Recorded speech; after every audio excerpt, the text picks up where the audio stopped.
They say the Bible is a book of faith, a manual for the soul, but hidden in its pages are blueprints, strategies, systems that outlast empires.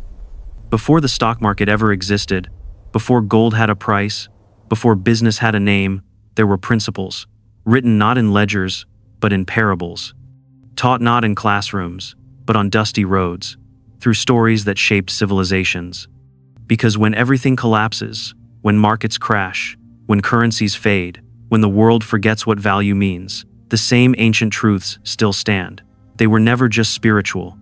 They were practical. They built nations. They restored families. They turned famine into harvest and ideas into legacies. The Bible was never only about salvation, it was about stewardship, about how to live, build, and multiply in a world that constantly tests what you believe. And maybe that's why its lessons still echo today. Because divine law doesn't retire when the economy changes. It adapts, it endures. Tonight, we uncover 6 of those principles, 6 divine businesses revealed across Scripture, each one built on eternal law, not market logic. Let's begin. The law of multiplication. Diversify or die.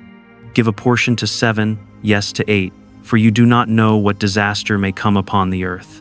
Ecclesiastes 11:2. Even in the ancient world, long before economics had formulas or finance had names, Scripture warned against dependence on a single source. It wasn't called portfolio management, but the wisdom was the same. Don't put all your faith, or your future, in one fragile stream. Noah didn't build an ark from one plank of wood. He built it from many. Each beam mattered.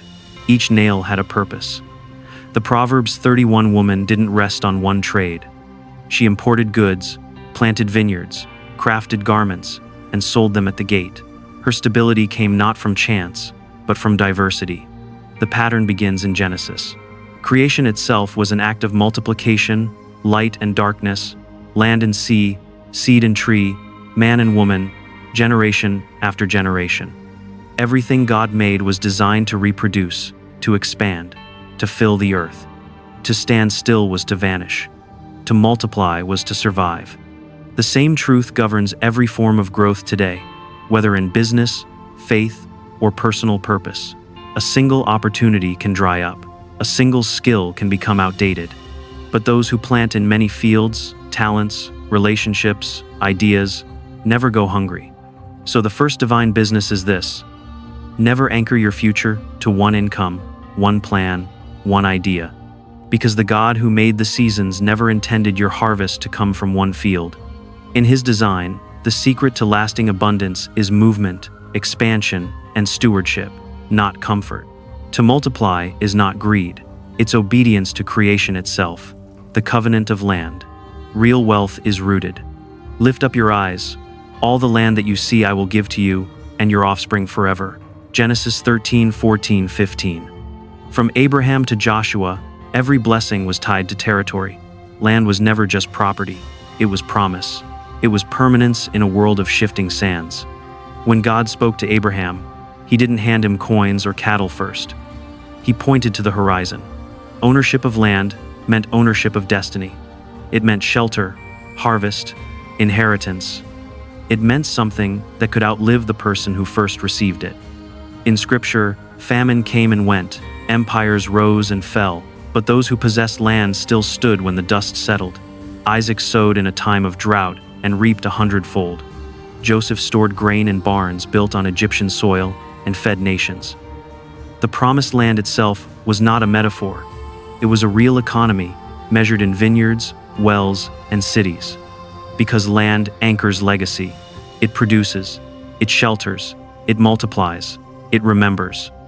Everything else erodes. Cars rust, gold fluctuates, currency loses meaning. But soil endures.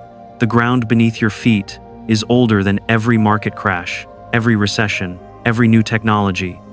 That's why Scripture calls mankind to tend the garden, not escape it. The earth was humanity's first enterprise, and God Himself called it good. So the second divine business is this: invest in what lasts, in roots, not trends. Because the truest measure of wealth has never been what you can trade, but what you can grow. And when your foundation is the ground God made, your harvest will never belong to the storm. The economy of wisdom, knowledge that pays dividends. Wisdom is the principal thing. Therefore get wisdom, and with all thy getting, get understanding. Proverbs 4-7. Factories crumble, currencies fade, but knowledge, real understanding, compounds forever. In every era, those who carried insight became advisors to rulers, the quiet architects behind empires. When others chased silver, they collected understanding. And when the silver was gone, they still had something of greater value, discernment. Solomon's throne wasn't built on gold, it was built on clarity. He saw profit where others saw dust. He could read people the way a farmer reads the weather, sensing storms before they form. That's the kind of wisdom that multiplies silently, one decision at a time. Knowledge is wealth that travels with you. It crosses borders, outlives governments, outperforms inheritance. It can't be stolen, taxed, or buried. And the more you give it away, the richer it becomes. Every chapter of Scripture points to this economy. Joseph interprets Pharaoh's dream and saves a nation. Daniel reads what no magician can read and is promoted above them all. Jesus teaches fishermen and tax collectors to think differently, and the world still echoes his lessons. Your mind is your first business. Feed it with truth, guard it from noise, expand it with reflection and discipline. Because wisdom is not information, it's transformation. It turns moments into milestones, experience into instruction, and failure into fertilizer. So the third divine business is this: invest relentlessly in understanding.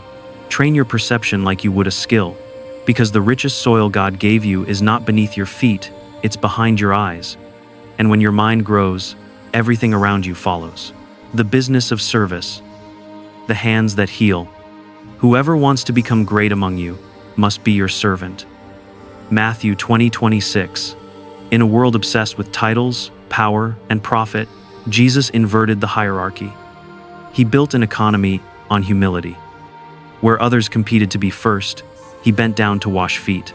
Where others sought to be served, he became the servant. Every miracle was an act of service. Turning water into wine was not spectacle, it was compassion for a family's shame. Feeding 5,000 wasn't marketing, it was mercy. Healing the blind and the broken wasn't reputation management, it was restoration. Each gesture whispered the same truth: the highest profit is usefulness. Service was never weakness, it was strategy. Because in meeting the needs of others, you open doors that money alone can't unlock.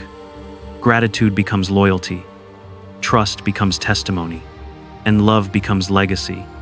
Centuries later, industries still revolve around the same silent law. When you meet a need, you create a market. Empires may trade in metal and code, but the heart of every transaction is still service, one human solving another's pain. Compassion never goes out of business, and humility never loses its value.